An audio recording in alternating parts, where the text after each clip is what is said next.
Março 1964. O drama brasileiro chegava ao auge. A indisciplina e a desordem acabaram por entrar nos quartéis. Desmoronava o princípio da hierarquia. E então via-se o país ameaçado de perder seu último ponto de apoio efetivo na manutenção da ordem pública.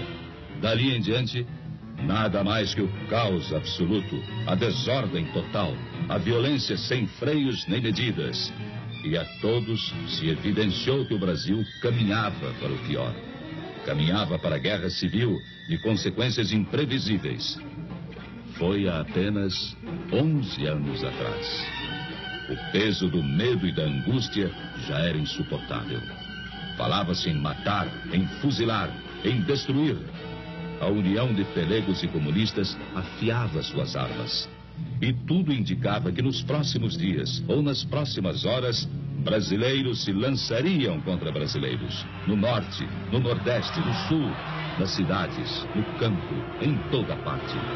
Você se lembra? Era o Brasil de ontem. O Brasil de 11 anos atrás.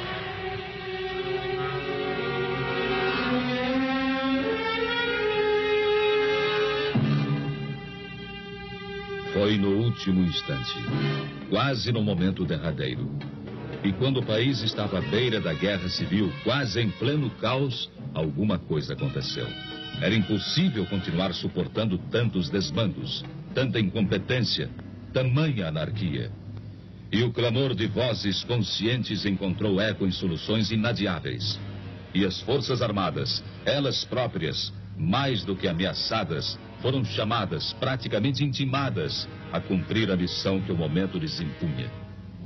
Restabelecendo a ordem e livrando o país dos trapos vermelhos que ameaçavam sufocá-lo.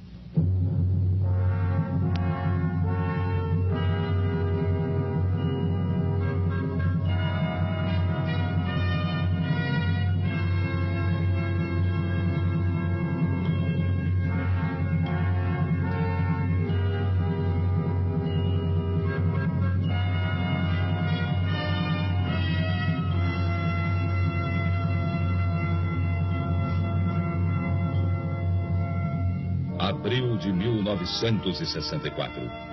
Tomava posse então o presidente Humberto de Alencar Castelo Branco. À sua frente uma tarefa enorme: normalizar a vida do país, recuperar-lhe as finanças e transpor o hiato havido nos anos anteriores. Um hiato de marasmo e paralisia, tudo isso sufocando o desenvolvimento brasileiro. Foram tempos difíceis. Castelo Branco assumira o posto diante de um quadro inflacionário inédito na história do Brasil. Até o final de 64, caso enérgicas medidas não tivessem sido tomadas, a inflação caminharia para mais de 100%. Seu período foi tipicamente de reconstrução. Restabeleceu a autoridade mesmo à custa de incompreensões de tantos companheiros dos idos de março. Tomou medidas no sentido da restauração do crédito externo do país.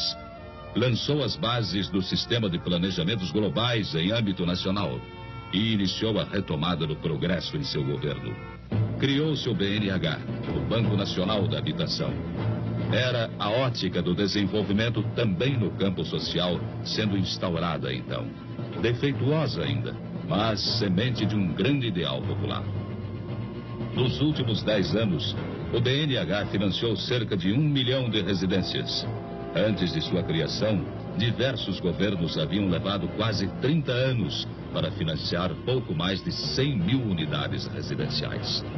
E Castelo Branco pôde deixar o governo dizendo: entrego ao meu sucessor um país organizado e...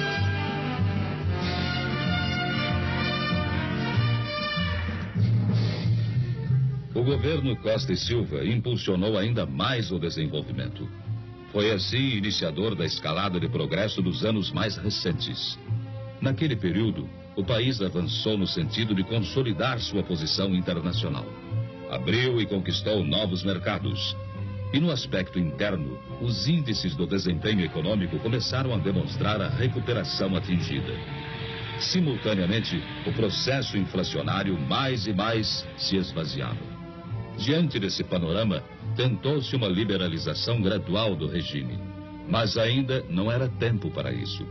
E estes jovens, quantos deles foram testemunhas de que o inimigo estava atento e voltava à carga, às vezes servindo-se deles mesmos. Badernas e arruaças voltaram às ruas, e com elas a insegurança e a intranquilidade. Felizmente, 1968 foi travado em tempo. Havia a firme determinação de não se cogitar sequer do risco de uma volta ao passado. Não se permitiria que aqueles anos de recuperação e sacrifício, e de grande sacrifício do próprio povo, fossem desperdiçados. Ficou o saldo negativo. A interrupção de um diálogo que poderia ter frutificado. Um diálogo nem sempre atendido pelos que ainda não se haviam convencido de que o Brasil de 68 não era mais o Brasil de ontem. E em 69, Emílio Garrastazu Médici, presidente. Nova etapa de grandes realizações. E como nunca, o Brasil experimentou o ritmo acelerado do desenvolvimento. Partimos para grandes desafios. Entre eles a conquista da Amazônia, até então praticamente intocada, embora muito falada na voz dos demagogos. Foi lançado o Plano de Integração Nacional.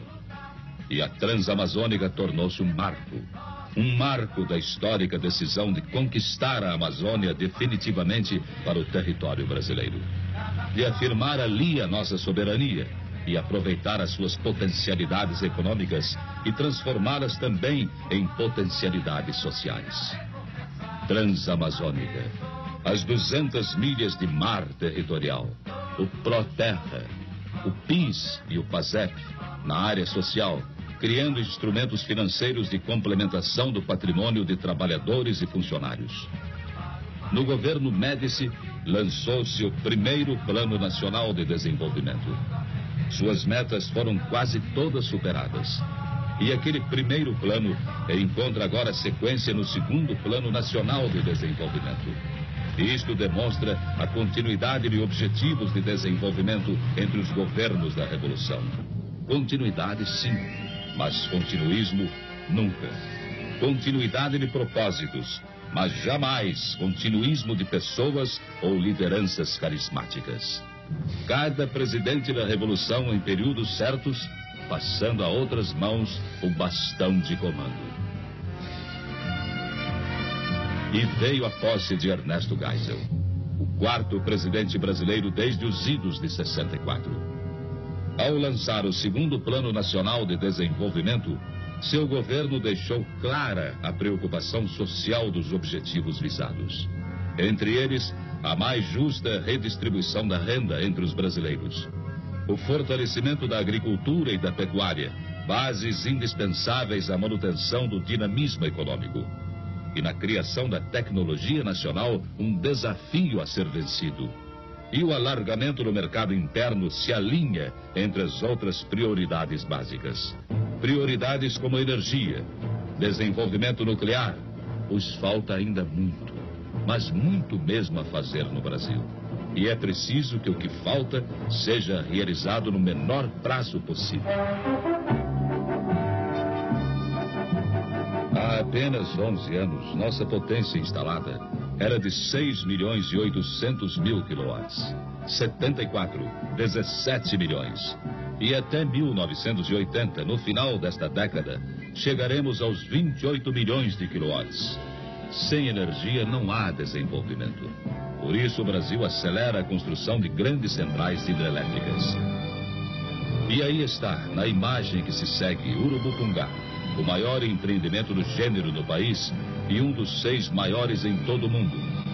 Na fronteira de São Paulo com Mato Grosso, o complexo hidrelétrico de Urubucungá é formado por 2 grandes usinas. Uma delas, Jubiá, a outra, Ilha Solteira. Ambas represam as águas do Rio Paraná. E sua potência instalada final irá a quase 5 milhões de quilowatts. Ainda no mesmo rio, o Brasil e o Paraguai iniciarão em breve as obras da maior hidrelétrica de todo o mundo, a usina de Itaipu, no gigantismo de uma capacidade instalada entre 10 e 12 milhões de quilowatts. São números do Brasil de hoje e do Brasil de amanhã. Um país que busca também, no átomo, fontes de energia para uma crescente demanda futura. Em Angra dos Reis, estado do Rio de Janeiro, estamos construindo nossa primeira usina nuclear. Mais 2 serão lá instaladas. E outras a seguir virão se incorporar ao parque energético do país. Pois não demorará muito e o consumo de energia terá esgotado a capacidade de suprimento hidrelétrico. Assim, a médio e longo prazos, a alternativa é o átomo. E até o ano 2000, grande parte da energia consumida no Brasil será de origem nuclear. A Amazônia, ela representa 59%, ou seja, mais da metade do nosso território. Era preciso incorporá-la definitivamente ao Brasil. E para isso estão sendo abertos 17 mil quilômetros de estradas na região. É a malha rodoviária de integração da Amazônia. Um gigantesco e notável esforço de conquista. Dos 17 mil quilômetros, 12 mil já estão prontos. E tudo isso foi feito num prazo recorde. Feito por você brasileiro, nos últimos 5 anos. Provando assim que afinal estamos sabendo ter pressa. Pressa que é sinônimo de reconhecimento do quanto falta realizar. E do quanto o Brasil precisa ainda de trabalho, de esforço, para queimar etapas na construção de seu futuro. A Transamazônica, estrada que desfechou grande esforço de conquista, tem cerca de 6 mil quilômetros. Essa distância equivale a um percurso semelhante ao que liga Lisboa a Moscou. E somente isso dá uma boa medida do seu significado.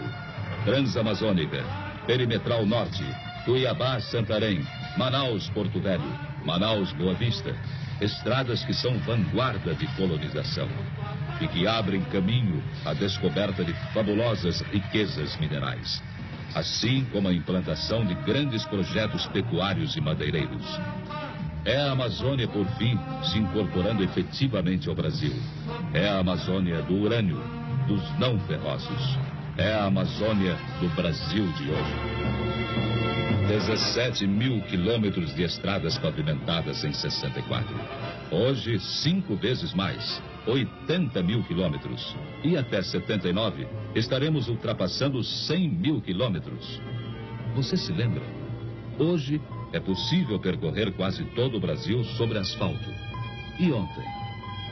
Do extremo sul ao nordeste, do nordeste a Brasília, pelo litoral e pelo centro do país. Mais alguns meses e a última capital brasileira, ainda não atingida, verá o antigo sonho realizado. E com a inauguração da Manaus-Porto Velho, seu isolamento terá fim. Estará chegando a Manaus a primeira estrada, uma estrada asfaltada. Uma fita negra de esperança cortando a Amazônia e ligando Manaus ao Brasil. E recuperamos as ferrovias, agora prioridade número 1 na política de transportes. Muito breve, a nova ligação São Paulo-Belo Horizonte verá suas obras iniciadas. Surgirá assim a Ferrovia do Minério, eletrificada de ponta a ponta, colocando nosso país entre aqueles que possuem traçados ferroviários de primeira categoria. Lá fora, no estrangeiro, temos sido motivo de admiração e confiança. Manchetes destacam o nosso avanço econômico. Há 11 anos passados, havia também manchetes. Mas, você se lembra? Elas falavam não de um Brasil que realiza, mas de um Brasil enfermo, doente. Falavam do gigante de joelhos. Hoje, boas e más notícias nos chegam instantaneamente de todo o mundo. E o Brasil está internamente coberto por micro-ondas. Deixou no passado de apenas 11 anos sua condição de país ilhado em mutismo, cego, surdo, mudo, que falava, mas precariamente com o mundo, e que mal podia se comunicar dentro de seu próprio território.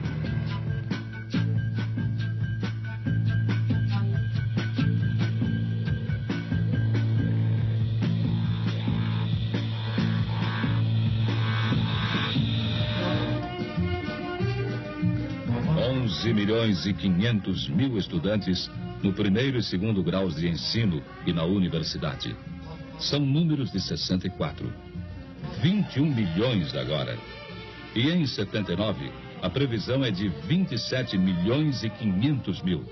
Até lá também, o Programa de Desenvolvimento Científico e Tecnológico vai receber verbas inéditas. E assim, estaremos criando know-how nosso em inúmeras áreas indispensáveis ao desenvolvimento. O investimento em educação e tecnologia tem um retorno veloz e inestimável na aceleração do desenvolvimento. Cria-se com isso um poderoso fator de realimentação do progresso, o que vale dizer e definir como sendo um círculo virtuoso, virtuoso mesmo. Mais educação, mais tecnologia, igual a mais progresso, maior atividade econômica, mais empregos e maior bem-estar.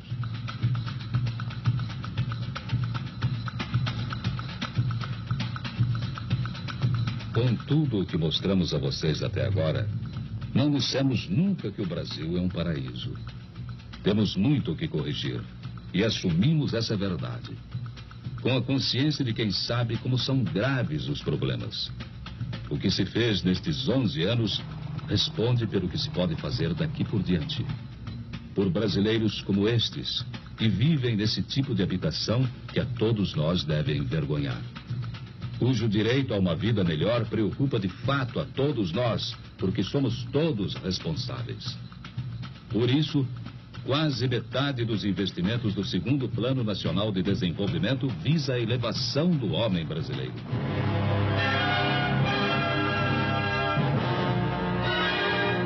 E diante de tudo isso, abra uma janela para o mundo. Debruce-se nela. Olhe lá fora, em torno de você. Porque abrindo uma janela para o mundo, é que você pode, pela comparação, sentir que todos os dramas que vivemos, sentir que tudo aquilo contra o que protestamos, sentir que, de fato, se este país ainda tem tanto por fazer, é preciso que se faça alguma coisa para acreditar no que falta diante do que se fez.